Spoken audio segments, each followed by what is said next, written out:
আসসালামু আলাইকুম রহমতুল্লাহ। Welcome back to my channel. সম্মানিত ভিউয়ার্স, সবাই কেমন আছেন? আশা করি সবাই ভালো আছেন। তো বন্ধুরা, আজকে নতুন আরেকটি ভিডিও নিয়ে চলে আসলাম। তো বন্ধুরা, আজকের ভিডিওটি হলো মোবাইলের একটি ফিউচার নিয়ে। তো বন্ধুরা, আমরা অনেকে চাচ্ছি যে মোবাইলের স্ক্রিনের পুরাটা স্ক্রিনশট না নিয়ে মোবাইলের আংশিক স্ক্রিনশট নিতে। তো বন্ধুরা দেখুন, আমি শুধু এই অংশটুকু স্ক্রিনশট নিতে যাচ্ছি।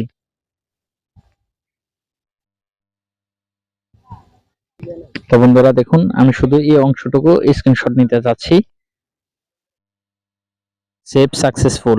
তো বন্ধুরা দেখুন, গ্যালারিতে যাওয়ার পর আংশিক স্ক্রিনশট যেটা নিয়েছি সেটি শো করবে। দেখুন, মোবাইলের পুরাটা স্ক্রিনশট না নিয়ে মোবাইলের আংশিক স্ক্রিনশটটা শো করতেছে। তো বন্ধুরা, আপনারা অনেকেই চাচ্ছেন যে মোবাইলের পুরা স্ক্রিনের স্ক্রিনশট না নিয়ে আংশিক স্ক্রিনশট নিতে। তো বন্ধুরা, মোবাইলের পুরা স্ক্রিনের স্ক্রিনশট না নিয়ে আংশিক স্ক্রিনশট কিভাবে নিতে হয় আজকের ভিডিওতে দেখিয়ে দিব। ভিডিওটি না টেনে সম্পূর্ণ দেখতে থাকুন।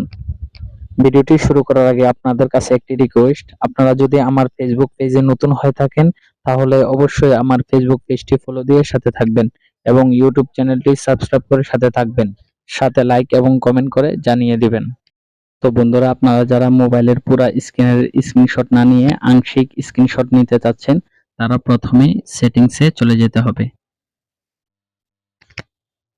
সেটিংসে আসার পর স্ক্রল করে নিচের দিকে চলে যাবেন। স্ক্রল করে নিচের দিকে আসার পর দেখুন এখানে একটি অপশন আছে এডিশনাল সেটিংস। এই অপশনটিতে ক্লিক করবেন। এডিশনাল সেটিংস এই অপশনটিতে আসার পর আপনার সামনে অনেকগুলো অপশন শো করবে। এর মধ্যে আপনি গেস্টোর শর্টকাট এই অপশনটিতে ক্লিক করবেন। গেস্টোর শর্টকাট এই অপশনটিতে ক্লিক করার পর আপনার সামনে আবারও অনেকগুলো অপশন চলে আসবে। এর মধ্যে আপনি পার্শাল স্ক্রিনশট এই অপশনটিতে ক্লিক করবেন। পার্শাল স্ক্রিনশট এই অপশনটিতে আসার পর আপনার সামনে এমন একটি অপশন চলে আসবে। এই অপশনটি অফ করা আছে, এটি অন করে দিবেন। Press and hold with 3 fingers, অর্থাৎ আপনি আপনার মোবাইলের স্ক্রিনে 3 আঙ্গুল দিয়ে টিপ দিয়ে ধরুন, তারপর আপনার সামনে আংশিক স্ক্রিনশটের অপশনটি চলে আসবে। তো বন্ধুরা দেখুন, আমি 3 আঙ্গুল দিয়ে টেপ দিয়ে ধরে রাখবো। দেখুন, আংশিক স্ক্রিনশটের অপশনটি চলে আসছে। তো বন্ধুরা দেখুন, আমি পুরো স্ক্রিনের স্ক্রিনশট না নিয়ে এই আংশিক স্ক্রিনশট নিতে চাচ্ছি।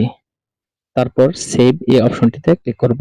তো বন্ধুরা দেখুন, আংশিক স্ক্রিনশটটা গ্যালারির মধ্যে শো করতেছে। তো বন্ধুরা, আপনারা চাইলে কিন্তু এভাবেই মোবাইলের পুরো স্ক্রিনের স্ক্রিনশট না নিয়ে আংশিক স্ক্রিনশট নিতে পারবেন। তো বন্ধুরা,